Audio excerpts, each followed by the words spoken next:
I think just like having that community of people to kind of hype me up, that community made the biggest difference. And I think what's important and sets people apart is how much and how fast you can get back up and just being resilient through the entire thing and not giving up too soon. And I've done business coaching in the past and it was great. I really loved her. But the fact that TCA was like very much catering to live artists and calligraphy and like that made the biggest difference. The really great thing about focusing on live events and like really understanding my business and like having the back end kind of just like working on its own as much as I can, this gives me the freedom to be able to work on other things that I'm passionate about. Hello everyone, and welcome back to our channel. Today I have a really exciting guest for you today. Her name is Toneylynn from Darling Daydream. Hello Toneylynn, welcome. How are you? Hi, I'm so excited to be here. Like, this is so fun. I'm excited to get to talk to you about all of the things that we've kind of built together in a way. Yeah, exactly. And like, it's so cool because we've known each other for so many years. I want to say 3 years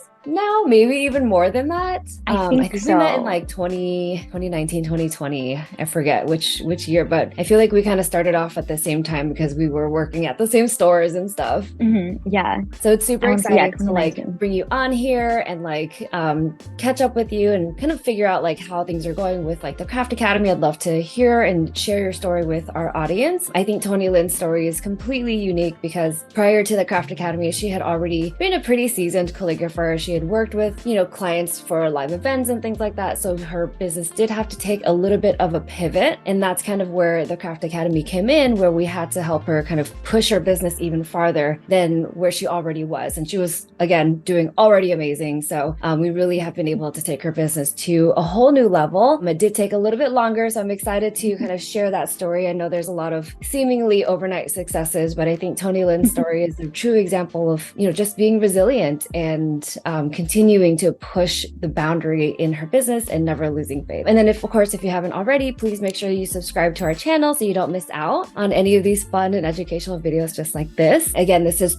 Toneylyn's incredible story, who's been able to use the Craft Academy methodology to transform her calligraphy business from one-off client work in sporadic live events to now booking influencer events very consistently with major beauty brands like Tarte, Daniel Wellington, and Free People. So Toneylynn, welcome. Hi.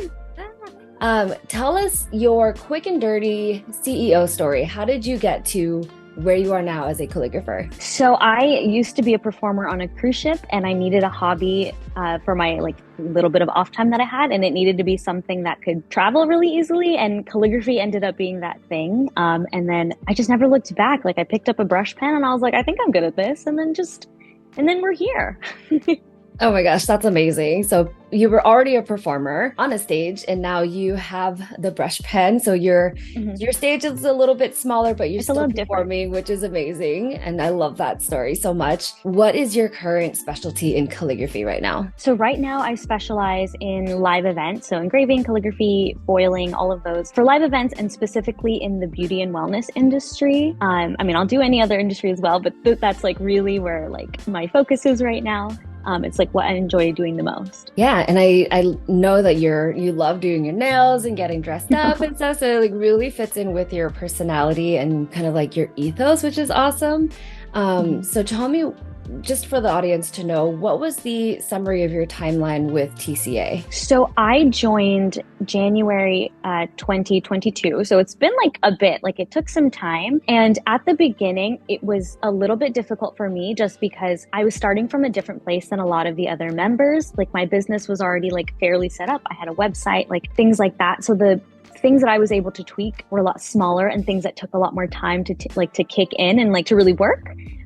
So at first it felt like it was a little bit of a struggle, but I think also just like having that community of people to kind of hype me up when I was like getting impatient about like progress that I was making, or people offering to like teach me new skills, like helping me practice, or being like, hey, you can borrow my stuff if you need it, or like referring each other for jobs. Like that community made the biggest difference. And when do you feel like you started seeing the most results? I feel like now, like this current season that I'm in is like where I'm really, really seeing all of the work that I've been putting in for the last like almost 2-3 years.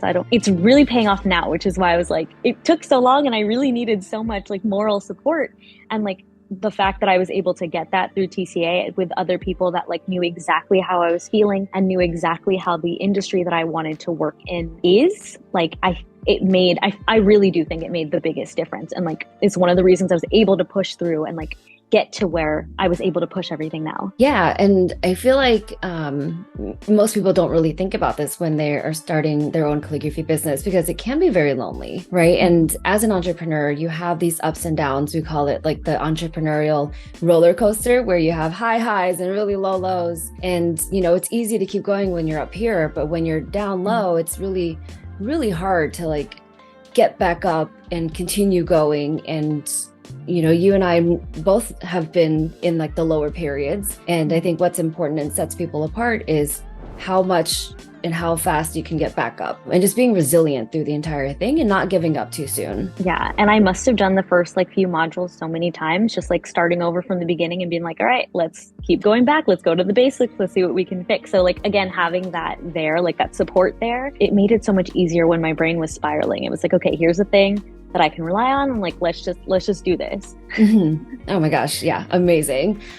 So give us like a more in-depth, like summary of your timeline from when you first started. When did you start your calligraphy business? I want to say it was like 2017, 2018, somewhere around there. I don't even remember anymore. But it was very, very different. My business now, it looks nothing like what it did when I first started or attempted to start it. Yeah. What did that look like? So I started by doing like a lot of pop-ups and like markets and stuff. And I was like selling products mainly, because that is like the easiest thing to like research online about calligraphy. So I was selling like stickers and bags and mugs and literally anything I could write on, I was selling. And it just was so much physical labor for like not that much payoff.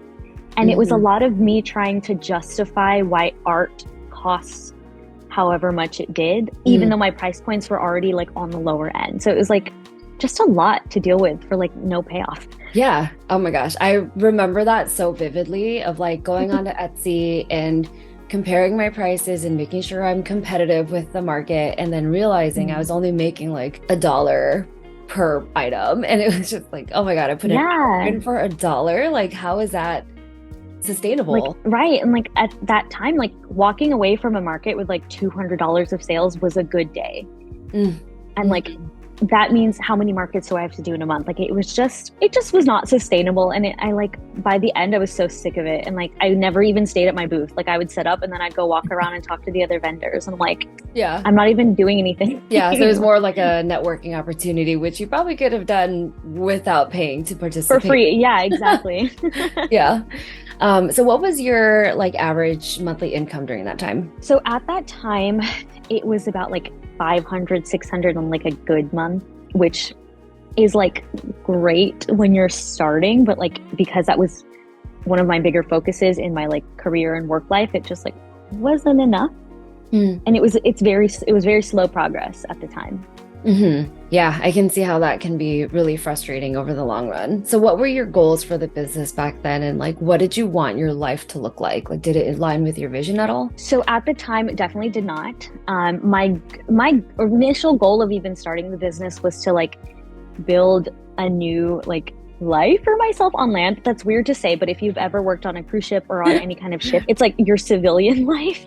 Yeah. Because I had to give up everything to go work on ships, and I was there for 3 years, and like the world moves on without you regardless of where you are. So you often come home to like nothing, or like whatever leads you had are like gone, or whatever seniority you may have is gone. So like at the time, it was just like I just needed something to fill that gap, maybe temporarily or, you know, forever, like whatever. But like that was really my focus. And it's not really it's a good focus because, you know, life, you need things to survive. But also it meant that I was going to do anything to make a sale. Like it was not focused on like my long-term goals. And then when that pivoted, I wanted to not have to do so many pop-ups. That was like my main goal. I wanted to stop doing them completely. I was sick of being sweaty every weekend. And then I had just started doing live events at that time, or starting to learn what live events were. So like my two main goals were like no more pop-ups and like more live events. Was this in like 2019, 2020 era? Yes, I think so. Okay. Cause I think that's also when we started to get to know each other. Yeah. I started learning about the live event industry in like late 2019, and 2020 was when I started to break in, even with the, all of that crazy stuff happening that year. Yeah, it was it was all so different back then. It feels like a different life. I know, right? And it wasn't even that long ago. No, not at all. Yeah.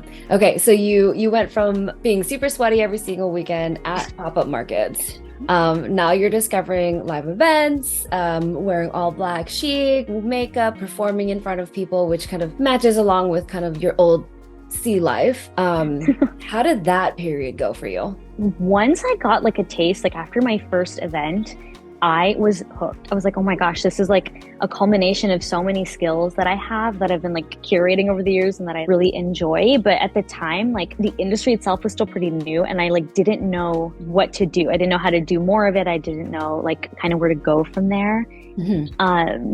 And also like I only had one offering as far as live events went. It was like super limited. So I just was stuck in this like little hole and I didn't know. I don't know. I was just kind of like walking around blindly, like not really making any progress. But I knew that's what I wanted. Yeah. And just kind of like throwing spaghetti at the wall and seeing what sticks. Exactly. Yes. Yeah. Yeah. So I have to admit, when you first signed up for a discovery call with me, I was really surprised that you needed help with your business, because from the outside in, just kind of looking at your social media and just, chatting with you, it felt like you had already kind of figured things out because you were working fairly consistently, right? Like you had events every couple of weeks. And in my mind, I'm like, oh, wow, she's doing amazing.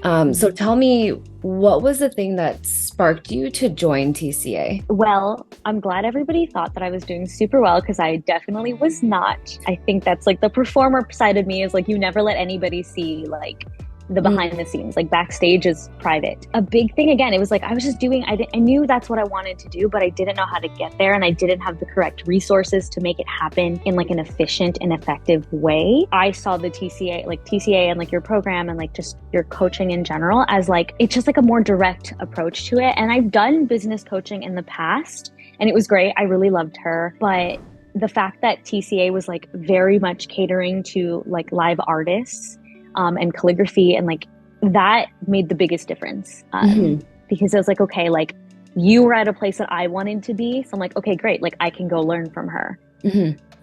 Yeah. And then I know we've actually met because we were working through the same agency at the time. Were you getting any events outside of that agency, or were all of your events just funneled directly to them? I would say like 90% of my events were through them. And then like every once in a while I would get my own, but like it was not often. Okay. So do you feel like your main goal was to get more events away from that agency and like really start to build your own clientele? Yes, absolutely. Yay. So I know it's been almost 2 years since you joined the Craft Academy, which is wild to even think about. How has that adjustment been for you? I know it's been kind of like we've been in the program for almost 2 years now. You're just now seeing those effects. And we like to say that you kind of had a longer journey because you were already pretty established and we had to take an already seasoned calligrapher and make it even better. So can you explain what that was like for you? So first of all, it felt like that time just like passed by. Like it feels like I just signed up like last week. So it's crazy that time has passed. I like can't even wrap my head around it. But a lot of it was mindset on my end. Like that's part of the reason why it took so long, because it took me a long time to like accept that things were the way they were and that I needed to do like X, Y, and Z to make it happen. And that self-realization needed to come first. I was kind of doing like little bits of it, but like not nearly enough. And then again, having that team of people behind me, like hyping me up, and also like being really great examples of a lot of the people in TCA were booking jobs that I was like, that's exactly what I wanted to do. Or like, oh, I was in the running for that, which on some days I will admit didn't feel great. Because it's like, oh, okay, I'm so happy for you. But I was also emailing this company. But, it really showed me that like these people are getting to do it. And like multiple members were achieving these goals that I'd set for myself. And I'm like, it clearly exists. This clearly happens. Like, I just have to find whatever like niche or like pocket that I fit in to make that happen for myself. So like, again, like that was the biggest perk, because it's very isolating when you work on your own, or if you're like, even live events, like it's just you by yourself. Yeah. and you have nobody to bounce ideas off of. So having like that team of support, that is what really that's what kept me going. That's what helped the shift. Yeah. And I want to dig into that a little bit and kind of touch on tactical information a little bit earlier than we usually would with our interviews. But I'd love to hear your side of working on your website and your SEO strategy, and just share little pieces of information that you felt were really important that helped you adjust your website and your SEO into that little pocket of, beauty and wellness, the industry. So I did as of now, I've basically done my entire website myself. I just figured it out. Google is my best friend. I look everything up, and it was a lot of trial and error, and a lot of me watching YouTube videos or watching TikToks. There's a ton of TikToks available that will teach you kind of the structure of what your website needs. That really helped. Again, it was the spaghetti thing, just trying literally anything and kind of seeing what happened. And yeah, again, Google everything. And a big tool that I use actually was ChatGPT, which is so funny. I just, you can ask it to rank your website's SEO. No, I didn't know that. Yeah, I did it I would do it every week and be okay, rank this website's SEO, or give me I would put in my bio and be okay, if you were this person, what would you think? But before all of that, I needed to I always knew I wanted to work for beauty and wellness brands, but I was scared to say it out loud.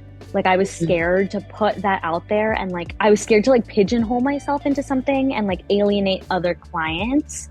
But anytime anybody asked what's your goal, what's your vision, I always said these beauty and wellness brands, because it's always kind of been my end goal, even in college when I was on a different track. So again, I had to do that mindset work. I had to first admit that that's what I wanted. I had to say it out loud and be I'm committing to this. And even if I didn't feel confident, I revamped my entire website to fit that narrative. Yes. Yeah. And I had to take a lot out that I thought was pretty good. For the longest time, I was my website's so good, I don't understand why it's not ranking. I was so delusional.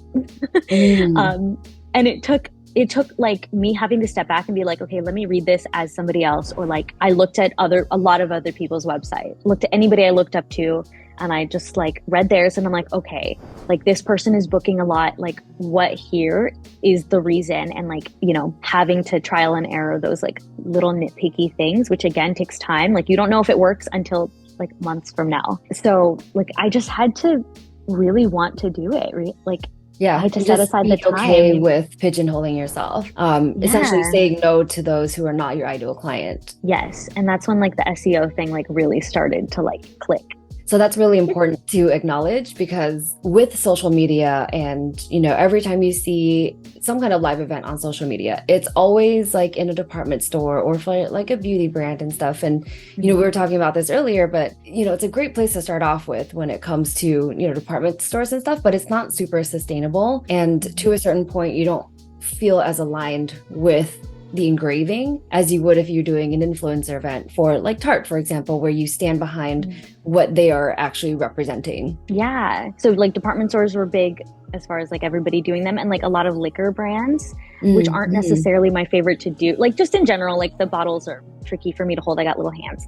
And also I don't really drink. So it does feel weird to have to show up to these events and be here's this bottle of wine that we're customizing today, and almost helping sell this wine that I don't even drink. Yeah. Definitely feel a little hypocritical there, but that's okay. You kind of just have to start and deal with what you have and make it work. And I think that's okay to do in the beginning, but now that you've been more experienced and worked through multiple industries, you now know exactly what you want. And that's the beauty and wellness brands, which is amazing. Congratulations to you for that. I see you working literally every single weekend, multiple days in a row. So it's just amazing to see that transformation. It's very exciting on my end as well. It feels like it all happened overnight, even though I know it did not happen overnight. It happened over the last 2 years of me putting in work. But seeing that risk paid off is just, it's worth all the those really rough days. Yeah. Mostly. The way that I can best put your journey into an analogy is the bow and arrow phase, where you do have to pull back for a little bit to really let go and propel yourself into where you want to go. And I think this is a really beautiful story that demonstrates that really well. And what I want our viewers to take from this is be patient, be resilient, and most importantly, don't give up and stay aligned with what you want in your business. And I think Toneylynn is a beautiful example of that. So I hope if you take anything out of this story, definitely take Toneylyn's story to heart and, apply that to your own business. Absolutely. And don't be afraid to ask for help. Like, that's when things really clicked for me. Like, I hopped on a call. I don't get to go to the coaching calls very often, just like scheduling wise, but I went on one a couple months ago. I like made it a priority, and I literally just like laid it all out. I was like, listen, guys, I'm not doing well. Like, here's what's going on. And just saying that out loud was the scariest feeling at the time. Like, I just like was so ashamed of it. But like, that day after that call is like really when I was like, all right, like, what are we doing?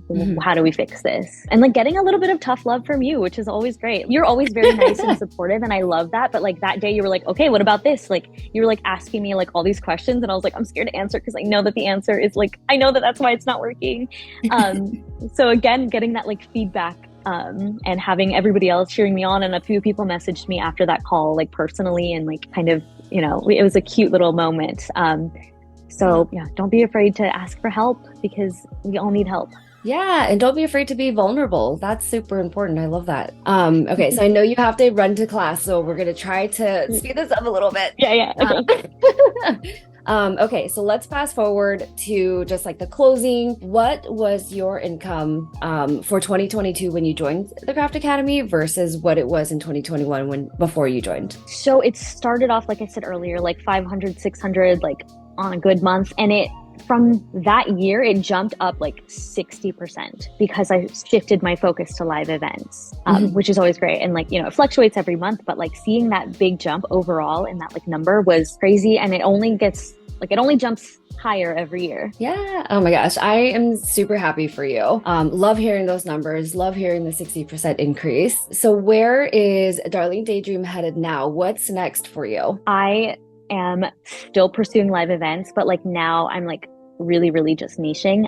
The future looks very like beautiful.